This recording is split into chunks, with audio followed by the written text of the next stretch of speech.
The federal court has upheld the death sentence of former army pathologist Col R Kunaseegaran for the 2015 murder of Deputy Public Prosecutor Datuk Kevin Morais.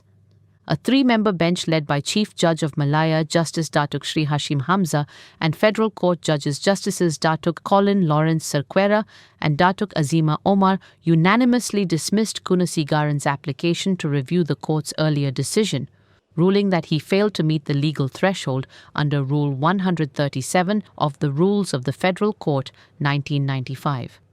Justice Hashim said Kunaseegaran, 63, had withdrawn his appeal against sentence during the earlier federal court hearing, leaving no issue for the court to determine.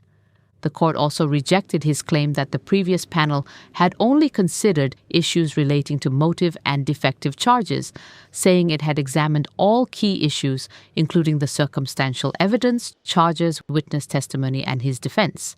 It further ruled that the absence of full written grounds of judgment did not justify a review and found no breach of Kunaseegaran's constitutional rights under Articles 5 and 8. Earlier, Defence Counsel Datuk Malik Imtiaz Sarwar argued that Kunaseegaran had been denied a fair hearing because not all 6 grounds of appeal were addressed, and that his constitutional rights under Articles 5 and 8 of the Constitution had been infringed.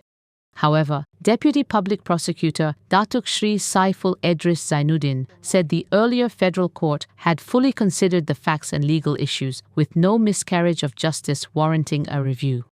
Kunaseegaran was among 6 men sentenced to death by the High Court in 2020 for Morais's murder. Morais disappeared on September 4, 2015, and his body was later found in a cement-filled oil drum in Subang Jaya.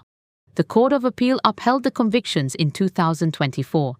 Last year, the federal court affirmed Kunaseegaran's conviction and death sentence after he withdrew his appeal against sentence, while commuting the sentences of 2 co-accused and acquitting the remaining 3.